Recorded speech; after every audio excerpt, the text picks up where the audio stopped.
The woman snapped the hacksaw blade into pieces and buried them in ground beef. After mixing it thoroughly, she covered it with plastic wrap and left it in the freezer overnight. This was Mary's clever scheme to smuggle the saw into the prison. Since she worked there, the guards didn't scrutinize her too closely. Using her connections with the guards, she managed to pass the food along to the inmate. Mike played it cool, unwrapping the package right in front of the guard. When the officer saw nothing but ground beef inside, he walked away, satisfied. Mike checked the reflection in his mirror to make sure the coast was clear, then quickly ran water over the meat to thaw it and retrieved the hidden saw blade. He had what he needed to break out. Next, he tore toilet paper into long strips, snapped an entire box of matches in half, wrapped them tightly in the paper, and stuffed everything into an instant noodle bag. Mike then showed up in the common area and caught the eye of his partner on the upper floor. As they passed each other on the stairwell, they made the swap. While the other inmates gathered downstairs for activities, his partner quietly set fire to the cell next to Mike's. After he slipped away, the flames spread fast. The alarm blared and guards rushed in to put out the fire, but the room was already blackened with smoke and needed a fresh coat of paint. This was exactly what Mike had planned all along. He then handed the saw pieces to John, who got to work making their escape tools. John knew what he was doing.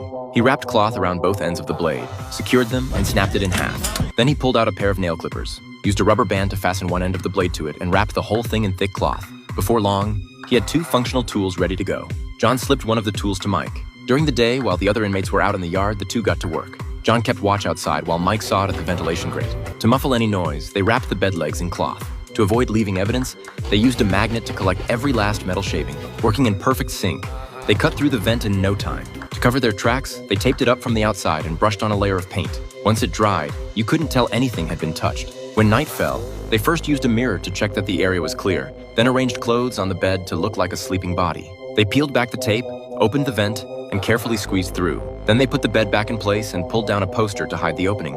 They made their way through the cramped ductwork, hunched over, moving quietly toward the lower level. It was pitch black all around, but both of them were buzzing with excitement. They followed the pipes for what felt like forever, but still couldn't find an exit. Mike suggested they split up. The next day, they went back to ground level and carefully reviewed where they'd ended up the night before. That evening, they resumed their search for a way out. This time, John made it deeper than before. More importantly, he could actually see the prison's outer wall, but there was another wall blocking his path. John reported back to Mike and said he'd need a sledgehammer to break through. Mike told him there was a backup toolbox beneath the pipes with exactly what he needed.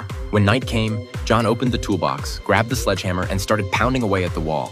Day after day, night after night, he swung that hammer 100,000 times before finally breaking through the outer wall. But the wall was over 6 feet thick, reinforced concrete with rebar running through it. John's heart sank. At this rate, it would take at least 5 more years to get through. Mike encouraged him, telling him to think of Andy from Shawshank, stay focused, and eventually, he'd make it. But reality wasn't so forgiving. After 3 straight months of pounding, John's hands were covered in blisters, and all he had to show for it was a small hole. One night, during a break, John suddenly made a discovery that